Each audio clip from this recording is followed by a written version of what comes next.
Welcome back to another video, guys. So I got 5 tips for building muscle for beginner lifters. And so this is for anyone looking to put on muscle as well as athletes. I'll touch a little bit about athletic performance and building muscle as well. So tip number 1 is get to the gym. Okay, so how often are you training? If you're not at the gym lifting weights, it's very unlikely that you're going to be putting on a lot of muscle. Okay, so performing a sport, you're going to build some muscle definition from performing the movements required for that sport. But if you really want to build muscle, you got to get to the gym. And how often should you be training? A couple times a week. Okay, so your goal is to be hitting each muscle group 2 times per week. And however you want to delegate that, there's a lot of different ways you can do it. So you can do a lower body, upper body split, you could do a push-pull leg split, or you could do a full body split, and you can look up what those splits mean if you're not aware of what that is. And I can go into greater detail in a future video if you guys would like me to. Tip number 2, since now we are actually going to the gym and trying to put on muscle, the second tip I will give you is form.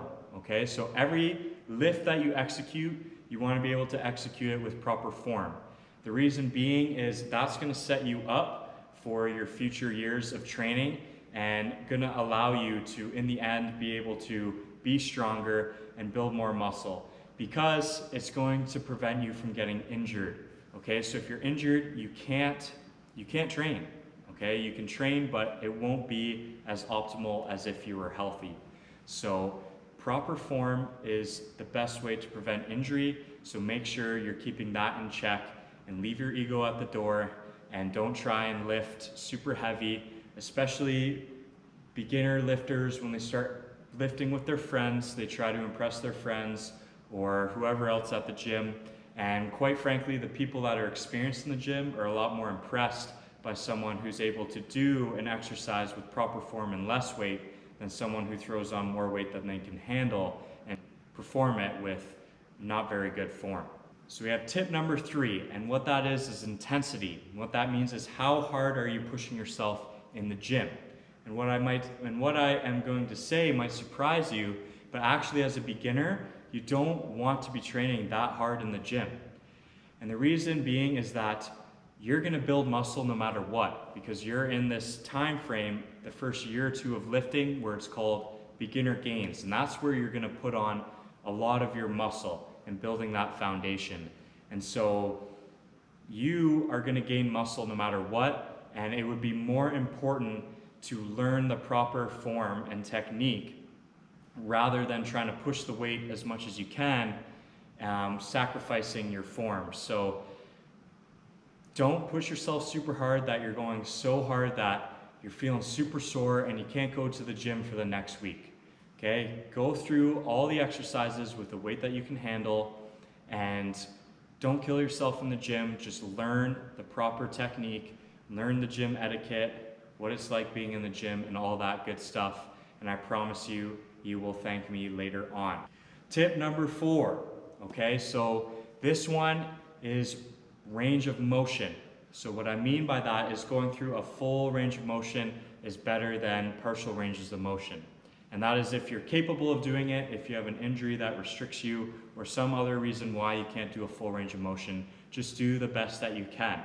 But let's say you are able to do a full range of motion, I highly recommend it.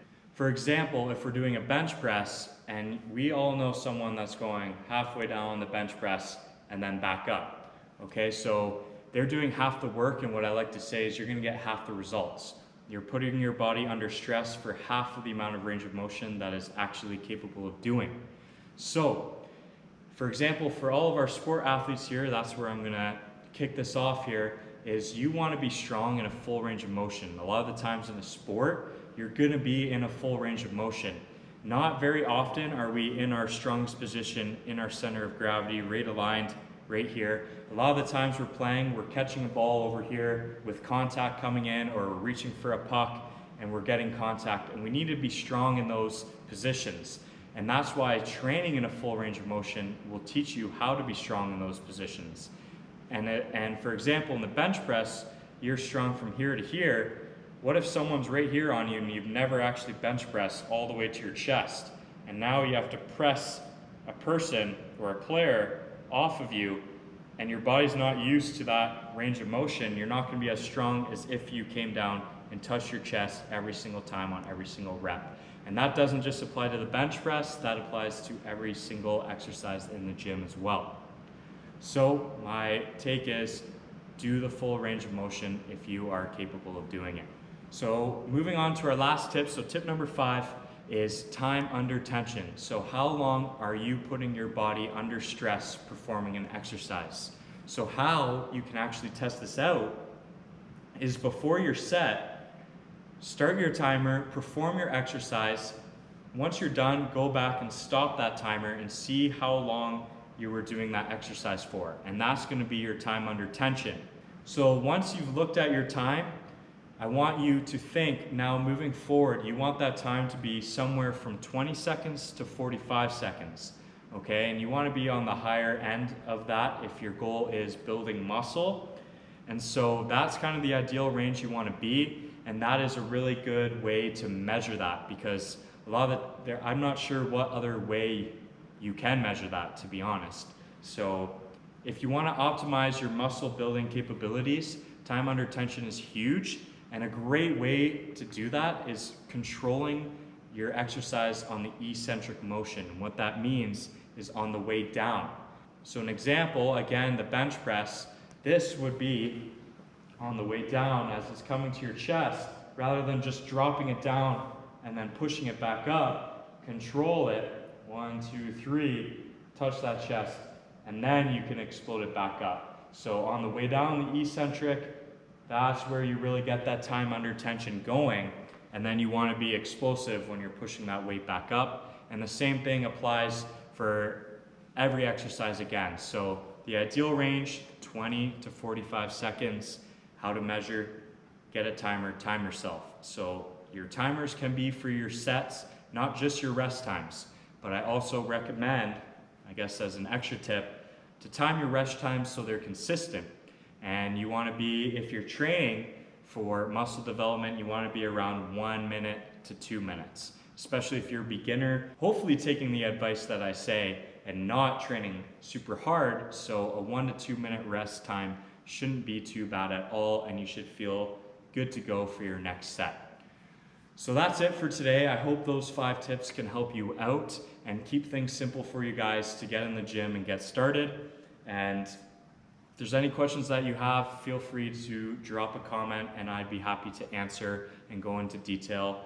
Or if you want me to make a video on a specific topic, I'd be happy to do that as well. And thank you guys for tuning in to this video. Many more to come, and I'll see you guys in the next one.